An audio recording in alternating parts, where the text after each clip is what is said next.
सद्गुरु ओशो शैलेंद्र जी के साथ हम ब्लड प्रेशर की चर्चा आगे बढ़ाते हैं। ये सिलसिला कंटिन्यू करते हैं। आज का अगला प्रश्न है, सामान्य रक्तचाप कितना माना जाता है? इसका उम्र से क्या संबंध है?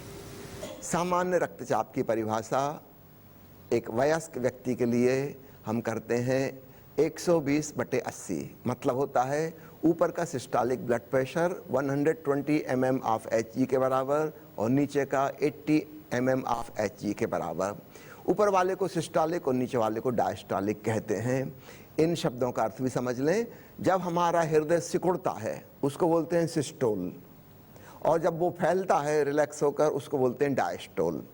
तो सिस्टोल के समय जब हृदय सिकुड़ रहा है उस समय हमारी रक्त वाहिकाओं पर, ब्लड वेसल्स पर जो प्रेशर पड़ रहा है उसका नाम है सिस्टोलिक ब्लड प्रेशर। और जब हृदय सिकुड़ रहा है, पंप नहीं कर रहा, उस समय रक्त वाहिकाओं पर जो प्रेशर पड़ रहा है, दबाव पड़ रहा है, उसका नाम है डायस्टोलिक ब्लड प्रेशर।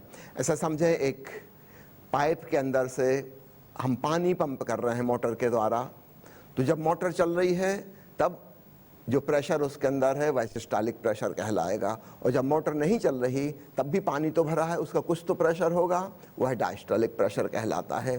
तो हमारा पंप, हृदय एक मोटर के समान ही है, वह बारी बारी से हृदय पंप करता है खून को। 1 मिनट में करीब 70 से 75 बार तक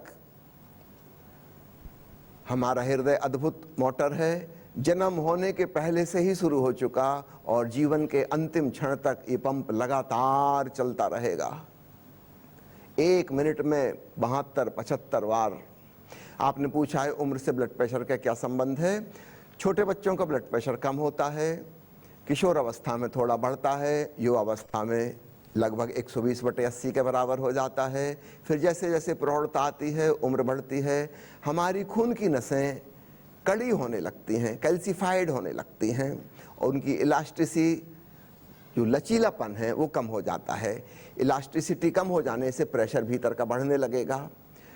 दूसरी चीज एथेरोस्क्लेरोसिस जिसको कहते हैं, फैट जमा होने लगती है खून की नसों के भीतर। इससे खून की नली का डायमीटर कम हो जाता है, वो जितनी चौड़ी थी उतनी चौड़ी नहीं रह जाती। जैसे पाइपलाइन में भीतर कैल्शियम जम जाए तो क्या होगा, जितना पानी पहले आता था पाइप सब उतना नहीं आएगा, वाटर सप्लाई कम हो जाएगी। ठीक ऐसे ही हमारा जो सर्कुलेटरी सिस्टम है वो पाइपलाइंस के ही समान है। अगर खून की नसें सिकुड़ गई या उनके भीतर का डायमीटर कम हो गया तो ब्लड प्रेशर बढ़ जाएगा, और आगे आने वाले अंगों को जहां सप्लाई हो रही थी इस ब्लड की, उनको कम ब्लड पहुंचेगा। तो उम्र के साथ साथ ब्लड प्रेशर बढ़ता चला जाता है। पुरानी मान्यता ये थी कि सिस्टोलिक ब्लड प्रेशर 90 एज उम्र के बराबर नॉर्मल है। जैसे कोई व्यक्ति 60 साल का है तो 60 और 90 150 हुए तो मानते थे कि उसका ब्लड प्रेशर 150 तक सिस्टोलिक नॉर्मल है। लेकिन ये धारणा काफ़ी पुरानी हो चुकी। पिछले 20-25 सालों की रिसर्च ने बताया है कि यह बात गलत है। ब्लड प्रेशर 120/80 ही होना चाहिए, बल्कि अमेरिकन हार्ट एसोसिएशन की जो नई रिकमेंडेशन है वो तो कहते हैं और भी कम, 115/75 को नॉर्मल माना जाए तो ही हम किडनी और हृदय की बीमारियों से मरीजों को बचा सकेंगे। तो पुरानी उस धारणा को छोड़ दीजिए कि उम्र के साथ साथ ब्लड प्रेशर का बढ़ जाना नॉर्मल है। नहीं, वह नॉर्मल नहीं है। नॉर्मल 115/75 या ज़्यादा से ज़्यादा 120/80 को ही माने। ये ब्लड प्रेशर नापने की जो मशीन के द्वारा नापते हैं उसकी मैकेनिज्म भी आपको बता दूं ताकि आप भी आराम से नाप सकेंगे। उसमें एक कफ होता है जिसको यहाँ बाहें पे लपेट देते हैं, तो यहाँ से जो खून की नस जा रही है हृदय से होकर, उस पर जब प्रेशर पड़ेगा तो वो नस में खून जाना आगे बंद हो जाएगा। यहाँ हम पल्स देखेंगे तो पल्स बंद हो जाएगी। यहाँ पर पल्स अंगूठे के पास होती है और यहाँ पर पल्स छोटी अंगुली के पास चिंगली की तरफ होती है। यहाँ हम अपनी धड़कन को महसूस कर सकते हैं। स्टेथोस्कोप लगाकर कान से हम धड़कन की आवाज़ सुन सकते हैं। जो नॉर्मल ब्लड फ्लो है, स्मूथली हो रहा है, उसमें कोई आवाज़ नहीं होती। लेकिन अगर कोई बाधा पड़ जाए, जैसे हमने प्रेशर डाल दिया तो बाधा पड़ गई, जब खून सप्लाई बिल्कुल बंद हो गई, खून की नस पूरी तरह सिकुड़ गई, दब गई, तब भी कोई आवाज़ नहीं होगी। फिर धीरे धीरे हम ब्लड प्रेशर कम करेंगे। एक जगह ऐसी आएगी जहाँ से हर हृदय की धड़कन के साथ खून जाना शुरू हुआ, लेकिन इसके साथ खट खट खट की आवाज़ होगी। ये नॉर्मल स्मूथ फ्लो नहीं है, झटके के साथ जा रहा है। फिर से नस खुलती है, फिर बंद हो जाती है, क्योंकि ऊपर से हवा का प्रेशर पड़ रहा है। तो जहाँ से ये खट खट की आवाज़ आनी शुरू हुई, उसको कहते हैं सिस्टोलिक ब्लड प्रेशर। फिर हम प्रेशर को और घटाते जाएंगे। एक जगह ऐसी आएगी जहाँ पर स्मूथ ब्लड फ्लो मेंटेन हो गया और खटखट की आवाज़ आनी बंद हो गई। जिस बिंदु पर आवाज़ आनी बंद हुई उसको हम कहते हैं डायस्टोलिक ब्लड प्रेशर। तो आप समझ गए सिस्टोलिक और डायस्टोलिक का अर्थ। तो मरकरी वाली मशीन में और स्प्रिंग वाली मशीन में स्टेथोस्कोप के द्वारा इसको नाप सकते हैं। डिजिटल मशीन में बिना स्टेथोस्कोप के भी नाप सकते हैं। वो खुद ही लिखा हुआ बता देगा कितना सिस्टोलिक है, कितना डायस्टोलिक है। तो उम्र के साथ जरूर पुराने ज़माने में ब्लड प्रेशर का संबंध माना जाता था, लेकिन नई धारणा ये है कि ब्लड प्रेशर बढ़ती उम्र के साथ भी यदि नॉर्मल हो तो ही हम भविष्य में होने वाली जटिल संभावनाओं से रक्षा कर पाएंगे, अन्यथा नहीं। आज का अगला प्रश्न है, हाइपोटेंशन या निम्न रक्तचाप क्या है? हमारे देश में इसका मापदंड पश्चिमी मुल्कों से विभिन्न है क्या? अलग अलग देशों में और अलग अलग जेनेटिक स्ट्रक्चर के लोगों में, अलग अलग जातियों में ब्लड प्रेशर की माप थोड़ी थोड़ी भिन्न है। तो पश्चिम के गोरी चमड़ी वाले लोगों का जितना ब्लड प्रेशर नॉर्मल माना जाता है, वही बात भारत पर लागू नहीं होती। आपने पूछा है निम्न रक्तचाप, जिसको हाइपोटेंशन कहते हैं, उसके बारे में। उदाहरण के लिए यूरोप के किसी देश में किसी का ब्लड प्रेशर अगर 115/75 से कम है तो उसको लो ब्लड प्रेशर में काउंट किया जाएगा और उसका इलाज शुरू कर दिया जाएगा। हमारे भारत देश में, जहाँ अधिकांश लोग सांवले रंग के हैं, अगर किसी युवती का ब्लड प्रेशर 100/60 भी निकले और उसको कोई लक्षण नहीं है, उसको कोई तकलीफ नहीं है, तो यहाँ के डॉक्टर उसको हाइपोटेंशन में नहीं गिनेंगे, ये उसके लिए नॉर्मल है। तो अलग अलग जातियों में, अलग अलग रंग के लोगों में ब्लड प्रेशर की नॉर्मल की रेंज भी थोड़ी थोड़ी भिन्न है। तो इस बात को समझ लीजिए, किसी 25 साल की दुबली पतली युवती का ब्लड प्रेशर अगर हमारे देश में 100/50 भी निकले और उसको कोई प्रॉब्लम नहीं है, तो डॉक्टर उसको बताएंगे भी नहीं इस बात को, नहीं तो बेचारी घबरा जाएगी कि मेरा ब्लड प्रेशर इतना कम है, इसको लो ब्लड प्रेशर में नहीं गिना जाएगा। हाँ, अगर उसको कोई तकलीफ है इससे तो ज़रूर उसका इलाज किया जाएगा, अन्यथा नहीं। तो अलग अलग देशों में, अलग अलग रंग वाले लोगों में बीपी की नॉर्मल की मान्यता भी अलग अलग है। आज का अगला प्रश्न है, हाइपरटेंशन या उच्च रक्तचाप के बारे में कुछ बताइए और इस बीमारी के वर्गीकरण के बारे में भी समझाइए। इसका वर्गीकरण हम ऐसे कर सकते हैं हाइपरटेंशन का। एक तो हो गया हाइपोटेंशन, पश्चिमी परिभाषा के अनुसार 115/75 से कम।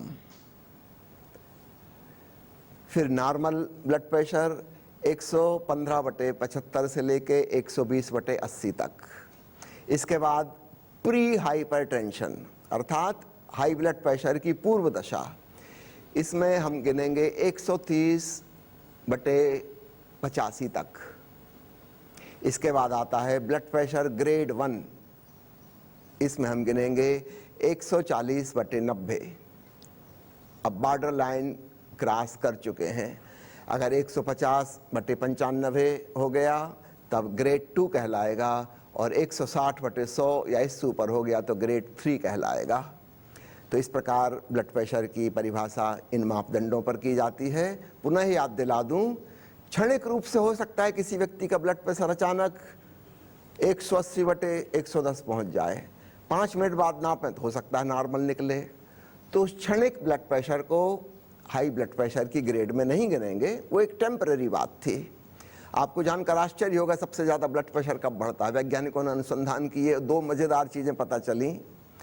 जब कोई व्यक्ति स्विमिंग पूल में या नदी में ऊपर से छलांग लगा के कूदता है, जब वो पानी को टच करता है उस समय उसका ब्लड प्रेशर 250 से भी ऊपर पहुंच जाता है, लेकिन 1 सेकंड के लिए।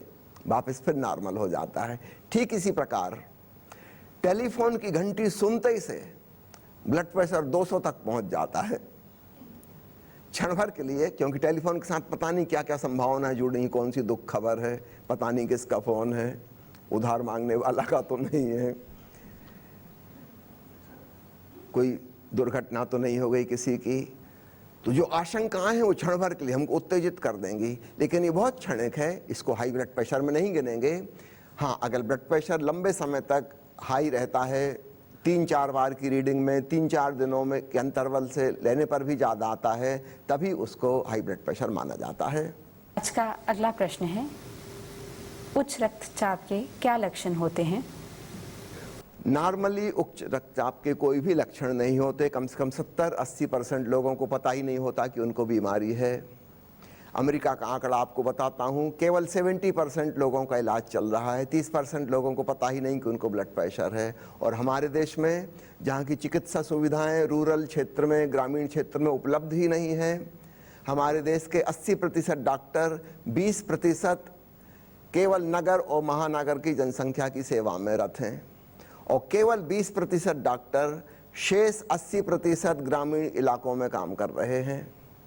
तो आप भली भांति समझ सकते हैं, रूरल एरिया में तो पता ही नहीं है कि किसको डायबिटीज़ है, कि किसको हाई ब्लड प्रेशर है, ना निदान की सुविधाएं उपलब्ध हैं, ना डॉक्टरी सेवा उपलब्ध है, और देश इतना गरीब है कि इन सब जांचों से अधिकांश लोग गुजर भी नहीं सकते। तो हमारे जैसे देशों की स्थिति बहुत खराब है, और ये पता लगाना भी मुश्किल है कि कितने लोग ऐसे हैं जिनके बारे में हमको पता ही नहीं है। तो ब्लड प्रेशर का प्रकोप होगा तो करीब करीब वही 25 से 30% वयस्क पॉपुलेशन ब्लड प्रेशर से पीड़ित होगी, लेकिन इनका पता लगाना मुश्किल है और इन तक इलाज पहुंचाना भी बहुत मुश्किल है। हमारे देश में एक और मुश्किल है, लोगों को राजी करना मुश्किल है कि इलाज लो। पता नहीं लोग दवाई के नाम से क्यों डरते हैं। वो भांति भांति के शॉर्टकट खोजेंगे कुछ ठीक करने के इलाज, दवाई लेना पसंद नहीं करेंगे। कभी कभी मेरा ब्लड प्रेशर थोड़ा बढ़ जाता है, उसके बारे में क्या करना चाहिए, ऐसा पूछते हैं हमारे अगले साधक। यदि थोड़ा सा ब्लड प्रेशर बढ़ा है, नॉर्मल रेंज से थोड़ा सा ऊपर गया है, थोड़ा सा रेस्ट करें, विश्राम करें। अच्छा है अगर आपको कोई ध्यान की विधि आती है, विपस्सना जैसी या नाद ब्रह्म जैसी, 5 मिनट जरा ध्यान कर लें, आप पाएंगे आपका ब्लड प्रेशर नॉर्मल हो गया। किसी उत्तेजनापूर्ण परिस्थिति में अगर आप हैं और वहाँ पे ब्लड प्रेशर बढ़ गया है, तो बेहतर हो आप वहाँ से थोड़ा हट जाएं। कुछ मनोरंजन का साधन, आपको गीत गाना अच्छा लगता है, एक गाना गा लीजिए। आपको टीवी देखना अच्छा लगता है, 5 मिनट टीवी देख लीजिए। हाँ, खतरनाक सीरियल मत देखिएगा, षड्यंत्र वाले, नहीं तो फिर आपका ब्लड प्रेशर बढ़ा देंगे। कोई बात जो आपको शांति प्रदान करती है, कोई कविता की किताब पढ़ना अच्छा लगता हो, पढ़ लीजिए। किसी मित्र से आप फोन पे बात कर लीजिए, आप पाएंगे आपका ब्लड प्रेशर डाउन हो गया। तो टेम्पररी ब्लड प्रेशर बढ़ना, उसको एक बीमारी की तरह ना लें, वो जीवन की एक सामान्य घटना है और उसको इस प्रकार हम नियंत्रित कर सकते हैं। दूसरी चीज़, जिनको ऐसा बार बार होता है, कभी कभी थोड़ा थोड़ा ब्लड प्रेशर बढ़ जाता है, वो कृपया अपने भोजन में थोड़ा सा परिवर्तन करें, फाइबर्स की मात्रा बढ़ाएं और नमक की मात्रा कम करें। सामान्य रूप से हम औसत 10 ग्राम नमक प्रतिदिन खाते हैं। इस मात्रा को हम जितना कम कर लेंगे, हमारा ब्लड प्रेशर भी उतना ही धीरे धीरे कम होने लगेगा। आज का अगला सवाल है, क्या शिशुओं, बच्चों और युवाओं में भी ये बीमारी हो सकती है? हो सकता है, बहुत कम होता है। 5 से 10% तक छोटी उम्र वालों को भी ब्लड प्रेशर होता है।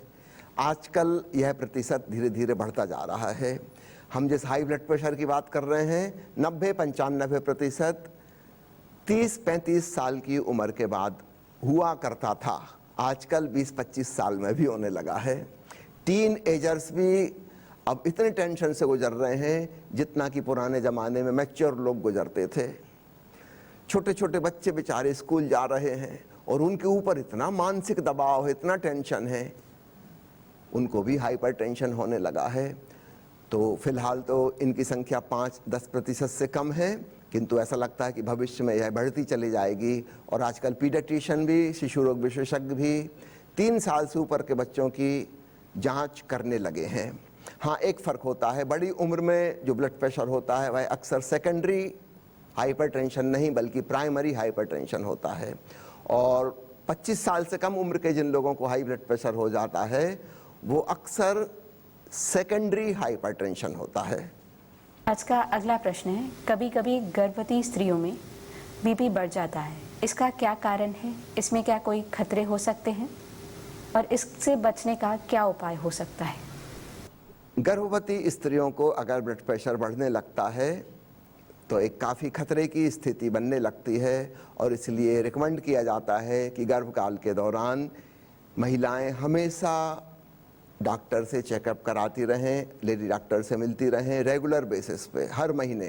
और अगर डॉक्टर सलाह देती कि और भी जल्दी ज़रूरत है तो 15-15 दिन में 3 हफ्ते में मुलाकात करें और उसमें ब्लड प्रेशर की जांच एक अनिवार्य हिस्सा हो।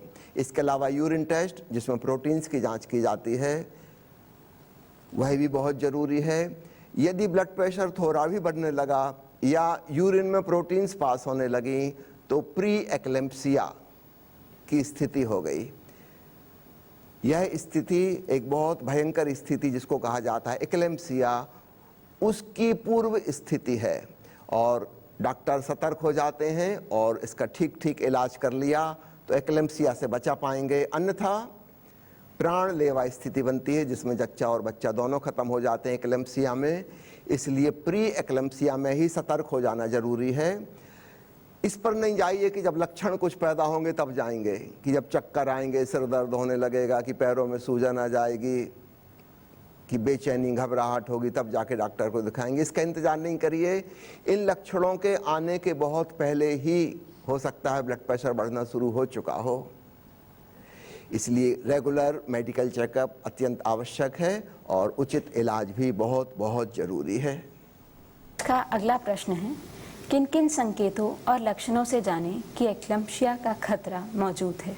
मैंने अभी अभी जो गिनाया वो तो लक्षण बाद में प्रकट होंगे।